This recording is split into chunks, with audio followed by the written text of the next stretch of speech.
এই সরকার আরো বেশি দিন ধরে থাইকা যেতে চায় কিনা, ডক্টর ইউনূসের খুব আরাম লাগতেছে কিনা এই যে সরকার প্রধান থাইকা বিভিন্ন দেশ ঘুরা 10 মাসে 11টা দেশ ঘুরছে অতি অকামে, এবং মানে উনি কি করছে না করছে এটা বুঝা আমি ঠিক বুঝি না, আপনি একটু আমারে বুঝাই দিলে আমি মনে হয় যে বিএনপির একটা ইলেকশন ট্রমা আছে যেটা আমাদেরকে অ্যাপ্রিসিয়েট করতে হবে। কারণ দেশের এত বড় একটা রাজনৈতিক দল 2001-এর পরে কোনো ভালো ক্রেডিবল ইলেকশন পায় নাই। 2008-এ একটা ইলেকশন ইঞ্জিনিয়ারিং শিকার হয়েছে সে, 100 সিটে ন্যূনতম তাকে 111-এর সরকার, দেশি বিদেশি শত্রুরা তাকে হারিয়েছে ন্যূনতম ভাবে। 14তে ইলেকশন থেকে বঞ্চিত করেছে, 18 সনে একটা ইলেকশন ট্র্যাপ করেছে, তাকে ডেকে নিয়ে রাতের ভোট করে ফেলেছে। অতএব সেই জায়গাতে বিএনপির ভিতরে একটা সিরিয়াস ইলেকশন ট্রমা আছে, তাকে অনেক কনস্পিরেসি থিওরি এখানে কাজ করছে। এবং আপনি যখন continuously Indian disinformation misinformation campaign হচ্ছে, Indian establishment, Indian foreign minister spokesperson, Indian military chief এবং আমাদের ডিপ স্টেটের বিভিন্ন এস্টাবলিশমেন্টের বক্তব্য যখন মিলে যাচ্ছে, তখন কিন্তু এটা বিএনপিকে নার্ভাস করে ফেলছে।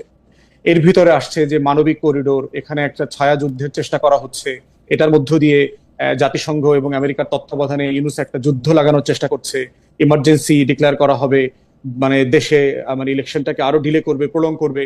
এই যে একটা ইন্ডিয়ান ডিসকোর্স এখানে বিশাল আকারের নেতৃবৃন্দ রাজনৈতিক দলকে কনভিন্স করেছে। এটাকে আপনি ইন্ডিয়ান ডিসকোর্স বলতেছেন, কিন্তু আমি তো দেখছি যে দেখেন ওখানে মানবিক করিডোর হবে না, ত্রাণ করিডোর হবে, আমরা কিন্তু জানতাম না আনটিল এন্ড আনলেস পররাষ্ট্র উপদেষ্টা আমাদেরকে বলেন এই কথা। আমরা এটা জানতাম না যতক্ষণ পর্যন্ত উনার হাই রিপ্রেজেন্টেটিভ এই কথা না বলেন, আমরা কিন্তু জানতাম না। ইন্ডিয়ান মিডিয়া, তাও কতিপয় মিডিয়া এগুলি নিয়ে কথা বলতে শুরু করছে অনেক পরে।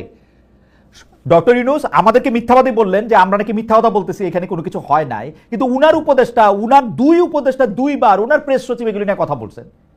উনি কি কানে শুনতে পান না শোনেন না আমি জানি না, কিন্তু না খালিদ ভাই, দেয়া হয়ে গেছে, চুক্তি হয়ে গেছে যে ধরনের কথা ইন্ডিয়ান মিডিয়াতে আসছে। কারণ আপনি জানেন যে এটা গোয়াইন লুইস, বাংলাদেশের জাতিসংঘের যে আরসি আছে, আবাসিক সমন্বয়কারী, উনি কিন্তু পরিষ্কার করে বলেছেন এটা ইন্টারন্যাশনাল একটা প্রোটোকল আছে, দুইটা রাষ্ট্র এখানে আগে একমত হইতে হবে করিডোরের ব্যাপারে, তারপরে হচ্ছে জাতিসংঘ এটা সুপারভাইজ করে ইন্টারন্যাশনাল যে রুলস আছে, প্রোটোকল আছে, 1941 এর যে কনভেনশন আছে সেগুলো দিয়ে করবে। ফুয়াদ, ইন্ডিয়ান মিডিয়ারে আমি ধর্তব্যের মধ্যেই নেই না, যে মিডিয়াগুলির মধ্যে আছে, আমি সরকারের কথা বলতেছি।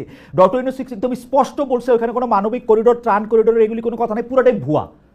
ভুয়া না তো আলোচনাটা হয়েছে না, যেটা হয়েছে আমি যেটা সবগুলো বক্তব্য থেকে নিয়েছি যে রোহিঙ্গা প্রত্যাবর্তনের যে আলোচনাটা চলছে সেখানে এরকম একটা করিডোরের আলোচনা কেমনে সম্ভব আপনি আমারে বলেন। প্যাচটা আপনি দেখেন, প্যাচটা আপনি দেখেন, হতে পারে তো, প্যাচটা আপনি দেখেন, এটা তো সিকিউরিটি ইস্যু তো খালি ভাই, এটা সিকিউরিটি ইস্যু, রাষ্ট্রের প্রত্যেকটা আলোচনা তো আপনি প্যাচটা দেখেন, আপনি বিএনপি ট্রমাটার কথা আপনি বললেন, আপনি প্যাচটা দেখেন, আপনি বার্মার সাথে কূটনৈতিক সম্পর্কও রাখছেন, আবার আরাকান আর্মির সাথেও কথা বলতেছেন প্রকাশ্যে, আপনার সরকার আপনার উপদেষ্টা এটাতে কথা বলতেছে। তো এটাতে তো বিএনপি যে এখানে একটা যুদ্ধ পরিস্থিতি হবে, বিএনপি তো এই ধারণার বাইরে থেকে কেমনে যাবে? এটা ইন্ডিয়ান মিডিয়ার আপনি বাদ দিয়ে রাখেন, ইন্ডিয়ান মিডিয়া আপনি বাদ দিয়ে রাখেন, গাজা হবে, এখানে ফিলিস্তিন হয়ে যাবে, এখানে আমরা এই ইসরায়েলের মতো একটা হেজিমনিক ওয়ারে জড়ায়া যাব, মানে এটা ইজ টু ফার, মানে টু রিমোট এই আলোচনাটা করা। আপনি যেটা করতে পারতেন, এই আলোচনাটা অন মেরিট বাংলাদেশের সিকিউরিটি ডিসকোর্স থেকে আপনি করতে পারতেন। আপনি ইন্ডিয়ান বক্তব্যটা না খেয়ে আপনি সরাসরি বলতে পারতেন যে এইটা আমাদের ন্যাশনাল সিকিউরিটির জন্য একটা ভায়াবল প্রপোজিশন কিনা, বিকল্পটা কি হতে পারে।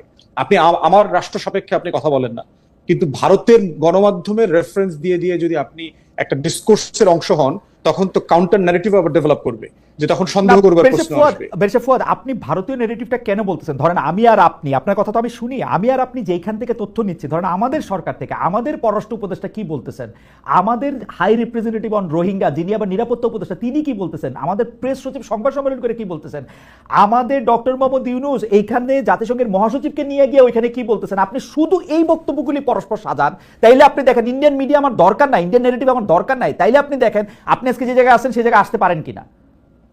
না, কনসার্ন হওয়ার মতো কিছু নাই তো, কনসার্ন হওয়ার মতো কিছু নাই যে শুধু ইন্ডিয়ান মিডিয়াটা বাদ দিলে আমাদের কনসার্ন বাংলাদেশে না, আমার কনসার্ন হওয়ার মতো কিছু নাই।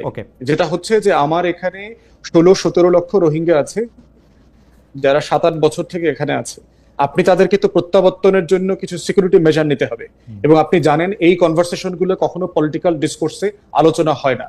ওয়েস্টার্ন পলিটিক্স থাকলে যেটা হতো, এখানকার political major political party leader public domain অন্তর্বর্তীকালীন সরকার সিম্পলি ব্রিফ করে দিত। ফুয়াদ ভাই, পাবলিক ডোমেইনে তো আপনি দিলেন, পররাষ্ট্র উপদেষ্টা সংবাদ সম্মেলন করে ভুল করেছেন, এবং তিনটা মিথ্যা কথা বলছেন নিরাপত্তা উপদেষ্টা খলিল সাহেব, তিনটা মিথ্যা কথা বলছেন একটারে কাউন্টার করতে গিয়া। হ্যাঁ, আলটিমেটলি তো এটা তো রাষ্ট্র নিজে ডিজাস্টার করছে, কোনো সন্দেহ নাই, কিন্তু রাষ্ট্র তার এই গোলটা পররাষ্ট্র উপদেষ্টা হাই রিপ্রেজেন্টেটিভ দাবি করতে পারেন। হ্যাঁ, সার্টেনলি এই আলোচনা আপনি তুলতেই পারেন, কিন্তু আমরা যেটা বোধ করছি যে এই কনভারসেশন তো পাবলিক হইতে পারে না, এই কনভারসেশন তো কখনো ওপেন ফোরামে হয় না।